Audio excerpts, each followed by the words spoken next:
Sir, magandang tanghali po. Sir, on Good local issues po, sir. Sir, after the gun-related incident in the Senate, and then there's the walkout of the minority bloc and the alleged another Senate coup, as the president and former member of the upper chamber, how concerning is this, sir? Very. I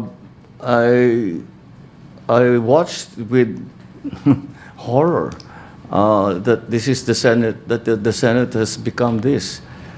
I look at my other fellow senators. Madalas kaming nagtitinginan ni E.S. Ralph. Sinasabi, ganyan ba tayo nung senador tayo? Meron ba tayong ganyan na ginagawa? Hindi tayo ganyan. Paano nangyari? Yung Senado, hindi na kagaya nung panahon natin. Dahil nagpe-personalan na eh. Naging personal, ang babaw na ng usapan. Dahil ang kwento ko nga, yun na nga kwento namin. Meron mga senador na pagka meron kami pinag-uusapan na sa trabaho, hindi kami nag-agree talaga.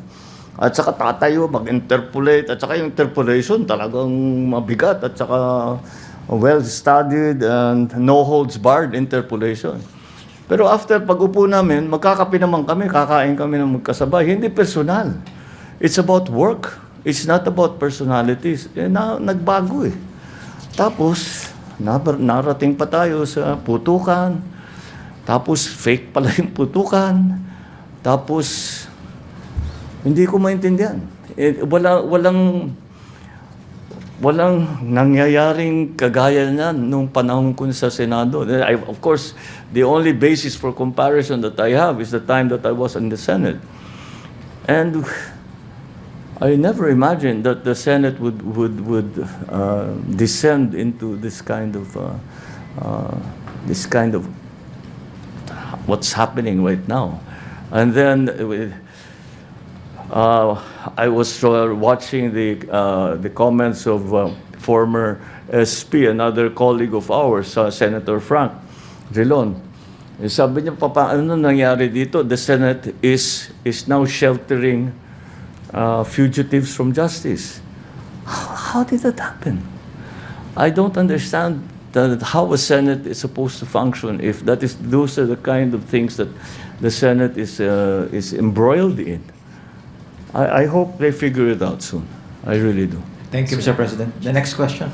You have a follow-up question? Yes, sir. Just one quick follow-up. Kasi, sir, there are also concerns na because of the series of cases filed to some of the senators that are part of the majority bloc, well, including Senator Amy, she said that, well, maybe the majority 13 is being targeted. Are they Is being? targeted? Sir? Look. Are they targeted? Almost a year ago, ang sinabi ko sa taong bayan, kailangan malaman ng buong taong bayan ang katotohanan. At nung kami ay pinag-aaralan ng Ombudsman, ng Department of Justice, lahat ng mga aligasyon na dumating dahil sa flood control, maraming nagsasabi, bakit wala pang nangyayari? Bakit wala pang nangyayari? Bakit ang tagal ninyo? Namimili lang yata kayo kung sino yung i-prosecute ninyo. Ngayon, nandito na. At dahan-dahan lumalabas ng katotohanan. At dahan-dahan na. At ang pinakamaganda, kung talagang may kaso, kung sila ba naman ay walang ginawang mali, ay lalabas naman yan sa pagsusuri ng paghusga. At kaya naman, eto na yung mga ang hinihingi sa amin ng tao. Alamin nyo, ilabas ninyo lahat ng katotohanan. Ito ang aking ngayong ginagawa. Hindi pa tapos ito. Patuloy pa ang investigasyon, patuloy pa ang mga pag-imbestiga at pag-aaral at sa intelligence and information gathering tungkol sa mga iba't ibang aligasyon kung kani-kanino pa.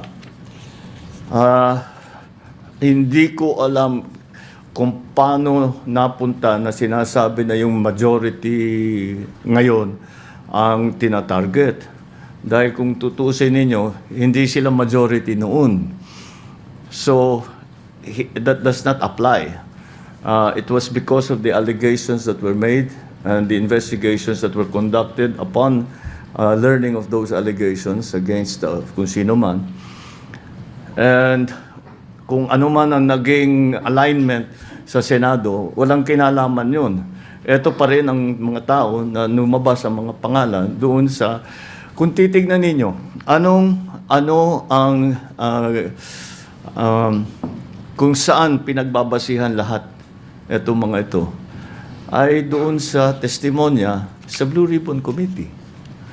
Doon naman lumabas lahat ito. So, binigay ng Blue Ribbon Committee sa Ombudsman at sa DOJ ang mga findings nila, ito ang naging resulta ngayon. So, it has nothing to do with the alignment. Kung magbago yan, the alignment is different again tomorrow. Hindi, I'm not saying it will be. But if the alignments are different again in terms of the majority, paano mo sasabihin pag nagbago na naman yan? So, walang kinalaman yung majority, minority sa Senado. Ito ang dahil sa resulta ng mga investigasyon ng Blue Ribbon Committee at ang iba't ibang ahensya ng pamahalaan. Thank you, Mr. President. Thank you. The next question from Alexis Romero, Philippine Star.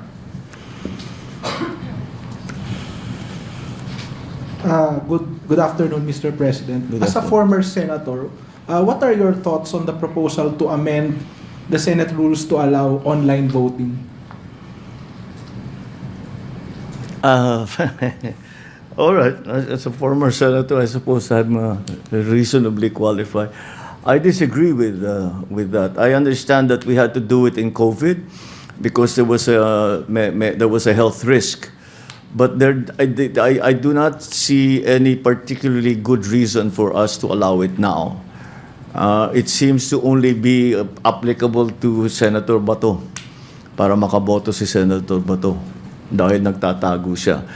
Now, for someone who is actually a fugitive from justice, na hinahanap ng pulis, na hinahanap ng Interpol, at may arrest warrant galing sa ICC, palagay ko, hindi siya dapat magbumoto. Hanggat dumating siya dun sa Senado. Kung he's willing to take the risk like he did the last time, ibang usapan yun. Basta't nandyan siya.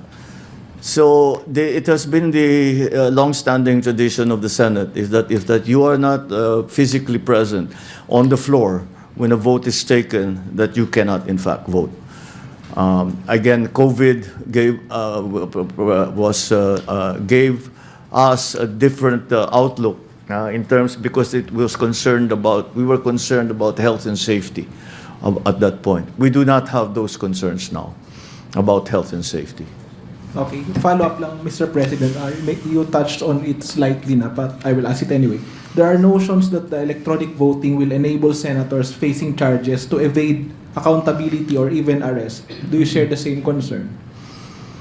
I never really thought about it in those terms. Ang para sa akin is that simple lang ang question. Dapat bang bumoto ang senador kung hindi siya sumipot?